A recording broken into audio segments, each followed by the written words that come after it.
عارف باللہ حضور شیخ العالم دامت برکاتہم العالیہ کی دعوت پر ہم سب یہاں حاضر ہیں۔ آج حضرت بلند شاہ رحمۃ اللہ علیہ کے عرس کی مناسبت سے یہ محفل منعقد کی گئی ہے، اور اس طرح کی مجالس کا انعقاد حضرت کی سرپرستی میں ہوتا رہتا ہے، اور یہ دراصل تربیت کا موقع فراہم کرنا ہے۔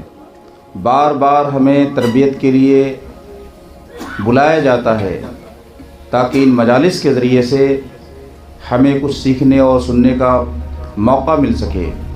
مولانا حبیب اللہ ازہری صاحب نے، مولانا مفتی خالد ایوب صاحب قبلہ نے، اور ہمارے عزیز گرامی مولانا قاسم مصباحی کانپوری نے جو بیانات کیے وہ انتہائی جامع ہیں۔ آپ کو جلسوں میں اس طرح کے بیان کو سننے کا موقع نہیں مل پائے گا، اور ہم لوگ کی حاضری تو صرف حضرت کی دیدار کے لیے ہوا کرتی ہے، کوئی جوہر خطابت دکھانے کے لیے یا تقریر کرنے کے لیے نہیں ہوتی ہے، بلکہ بیمار روحوں کا علاج کرانے کے لیے ہم لوگ آتے ہیں۔ حضرت کی بارگاہ میں جب ہم لوگ کی بیٹری ڈسچارج ہو جاتی ہے، حضرت خود ہی بلا لیتے ہیں،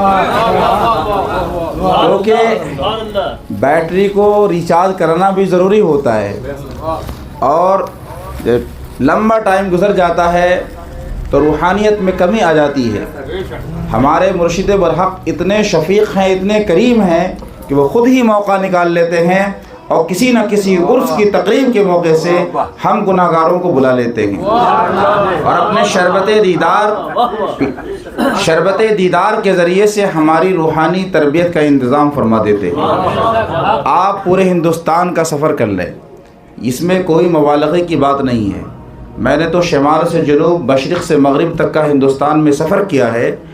اس دور پرفتن میں جہاں مادیت نے بڑے بڑے پیروں کے قدم کو متزلزل کر دیا ہے، ایسے دور میں اس روحانیت کے آفتاب کو روشن کرنا اسی چمک دمک کے ساتھ جو ہمارے بزرگوں نے کیا تھا، یہ کوئی معمولی بات نہیں ہے، یہ حضور شیخ العالم کی ذات ہے۔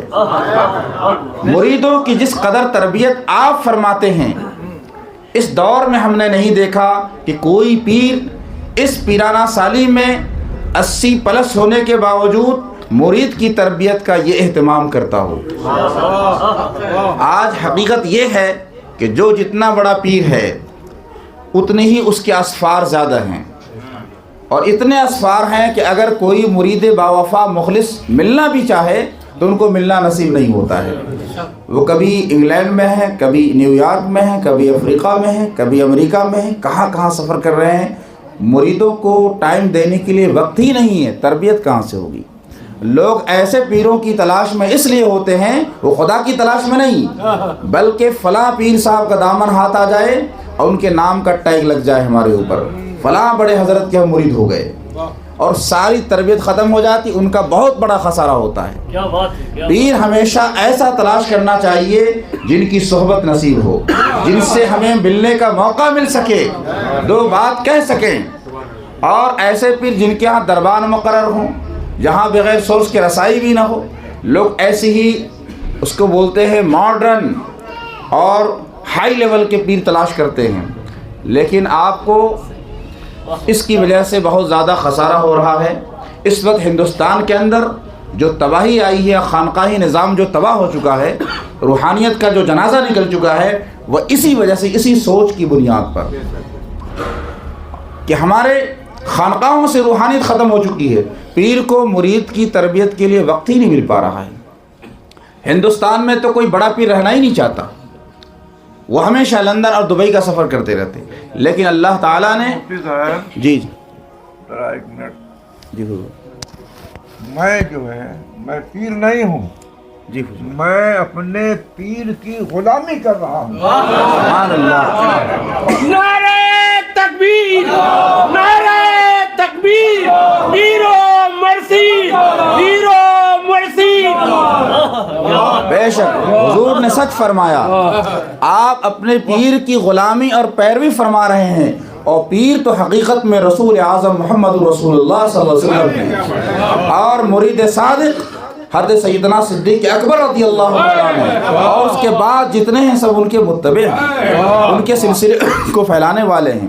اور آج جس ذات گرامی کا تذکرہ ہو رہا ہے سیدنا صدیق اکبر رضی اللہ تعالیٰ عنہ، یہ کون ہیں؟ افضل البشر بعد الانبیاء بالتحقیق جنہیں کہا جاتا ہے۔